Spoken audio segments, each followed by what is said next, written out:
நாட்டிற்குள் வந்திறங்கி விசாவை பெற்றுக்கொள்ளும் நடைமுறையை இந்திய நிறுவனம் ஒன்று பொறுப்பேற்பதற்கான தகவலும், அதற்கான கட்டணம் 33% $100 அதிகரிக்கப்பட்டதும் கட்டுநாயக்க விமான நிலையத்தில் மிகுந்த சர்ச்சையை ஏற்படுத்தியது. விமான நிலையத்தில் இலங்கையை பூர்வீகமாக கொண்ட பயணி ஒருவரின் மனைவியின் விசாவை ரத்து செய்ததை அடுத்து அவருடைய கணவர் அதற்கெதிரான ஆக்ரோஷமான போராட்டத்தை தனித்து மேற்கொண்டார். தான் இலங்கையின் 4 மில்லியன் வரிப்பணம் கட்டுவதாக கூறும் அந்நபர் தன்னுடையதோ தன்னுடைய மனைவியுடையதோ விசாவை தீர்மானிக்கின்ற உரிமையை இந்தியாவிடம் எப்படி ஒப்படைக்க முடியும் என்று இலங்கையில் திறமையானவர்களும் திறமையான நிறுவனங்களும் இருக்கையில் இந்தியாவில் உள்ள மாஃபியா நிறுவனங்களுக்கு இலங்கை அரசு சோரம் போவதாக சத்தம் போட்டு பலரது கவனத்தை ஈர்த்தார்.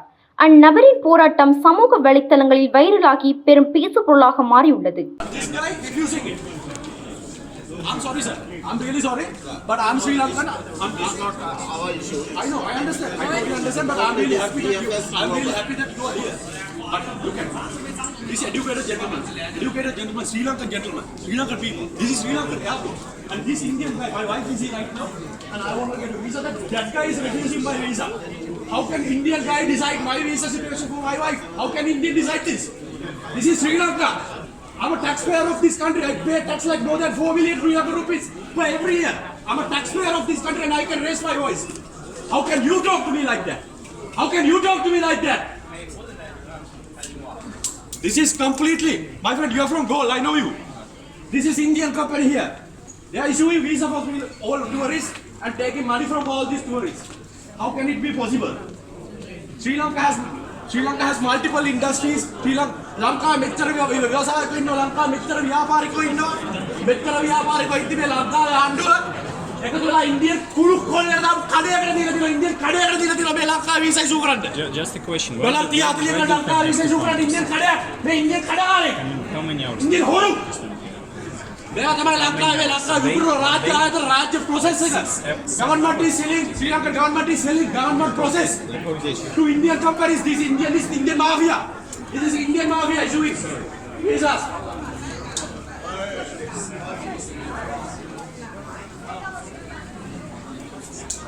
My friend, how can you stop my way? How can you stop this? Huh? Indian guys. This is what more happened in this country because of these people. They charge more than Sri Lankan government. They charge more than that. These Indian people. Indian people. Sri Lanka has a lot of educated people, very capable people, and they have given it to Indian government, Indian people. Why we have taken Indian people in my country? We have a lot of people who can work.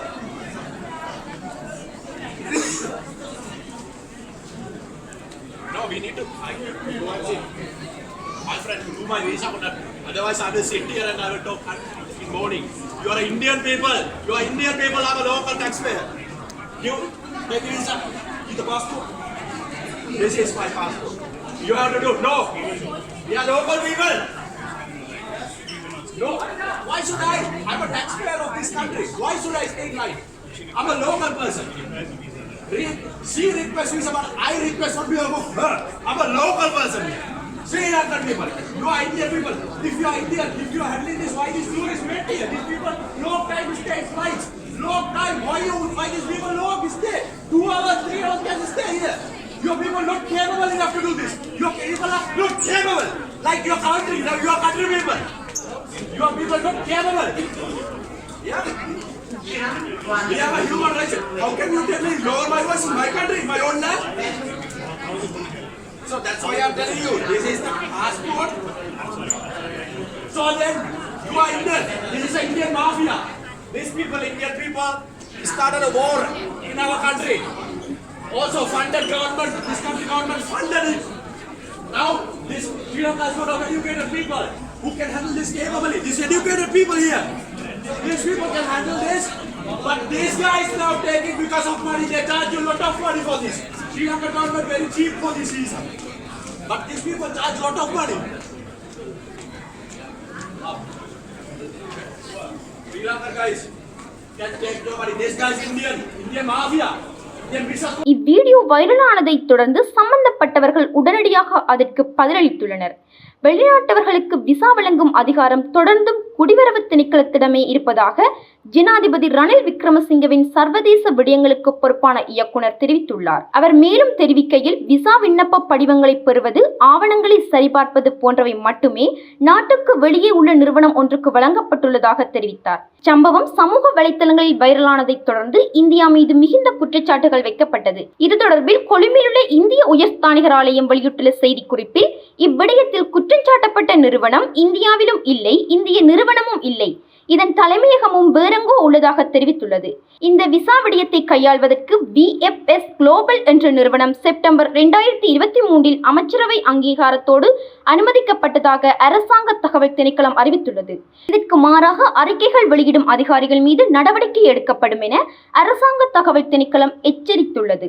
இலங்கையில் ஜனாதிபதி தேர்தல் எதிர்நோக்கப்பட்டுக் கொண்டிருக்கும் சூழலில் பண்டாரநாயக்க சர்வதேச விமான நிலையத்தில் ஒரு தனி மனிதனின் கூக்குரல் போராட்டம் சமூக வலைத்தளங்களினூடாக இலங்கை இந்திய அதிகாரிகளை பதில் சொல்ல வைக்கும் அளவிற்கு தாக்கத்தை ஏற்படுத்தியுள்ளது. ஜனாதிபதி ரணில் விக்ரமசிங்க அரசியல் ரீதியில் கத்திமுனையில் நடப்பதனையே இச்சம்பவம் காட்டுகின்றது. கரணம் தப்பினால் அரசியலில் மரணம் என்ற அளவில் ரணிலின் அரசியல் எதிர்காலம் ஊஞ்சலாடுகிறது. நாட்டை அரசியல்வாதிகள் கூறு போட்டு விற்கின்றார்கள். இலங்கை மக்களின் எதிர்காலம் பற்றி இவர்களுக்கு கரிசனை இல்லை என்ற எண்ணம் சிங்கள மக்கள் மத்தியில் அதிகரித்த வண்ணம் உள்ளது. தன் மீது இவ்வாறான பழிகள் வீழ்ந்து தன் ஓட்டு வங்கியை பாதித்துவிடக் கூடாது என்பதில் ஜனாதிபதி ரணில் விக்ரமசிங்கே மிகவும் கவனமாக உள்ளார். ஆனால் அவருடைய ஐக்கிய தேசிய கட்சியின் திறந்த பொருளாதார கொள்கை 1977 ஆண்டு முதல் நாட்டை பெரும் நாடுகளின் வியாபார நிறுவனங்களுக்கு விற்று வருகின்றது.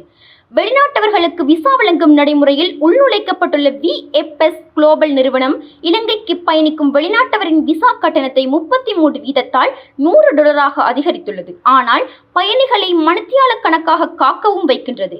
இந்த நடைமுறையால் அரசாங்கமும் லாபம் அடையவில்லை, பயணிகளும் லாபம் அடையவில்லை. இடையில் புகுந்துள்ள தனியார் நிறுவனம் ஒவ்வொரு வெளிநாட்டு பயணியிடமும் அப்பட்டமாக மேலதிகமாக $25 லஞ்சமாக இல்லாமல் கட்டணமாக வசூலிக்கின்றது. இலங்கையை தன்னுடைய சந்தையாக மாற்றி வரும் இந்தியா இவ்வாறான விடயங்கள் இலங்கை மக்கள் மத்தியில், குறிப்பாக சிங்கள மக்கள் மத்தியில் தனக்குள்ள பெயரை கெடுத்து விடக்கூடாது என்பதில் மிக கவனமாக உள்ளது. அதனால் ஒரு தனிநபரின் கூக்குரலுக்கே உடனடியாக பதிலளித்து எங்கப்பன் குதிருக்குள் இல்லை என்று அறிவித்தது. இலங்கையில் அரசு திணைக்களங்கள் வினைத்திறனுடன் இல்லை என்பது பொதுவாகவே ஏற்றுக்கொள்ளப்பட்ட அம்சமாக உள்ளது. அதனை வினைத்திறனாக்குவது அரசினுடைய பொறுப்பு. அதனை செய்யாமல் அரசு இதற்கு தனியார் மயமாக்கலை தீர்வாக வைத்துள்ளது. இவ்வாறான தீர்வுகளையே தெரிவு செய்ய சர்வதேச நாணய நிதியமும் உலக வங்கியும் இலங்கை அரசுக்கு அழுத்தம் கொடுத்து வருகின்றது. இலங்கையில் இதுவரை இருந்த ஆட்சியாளர்களுக்கு மாற்றாக ஒரு தெரிவு வேண்டும் என்ற எண்ணப்பாடு இலங்கை மக்கள் மத்தியில் வளர்ந்து வருகின்றது. அவ்வாறான ஒரு ஆட்சியை உருவாக்க பெரும் தடைகள் உள்ள போதும் மாற்றத்திற்கான அவசியம் ஏற்பட்டுள்ளதாக பலரும் கருதுகின்றனர்.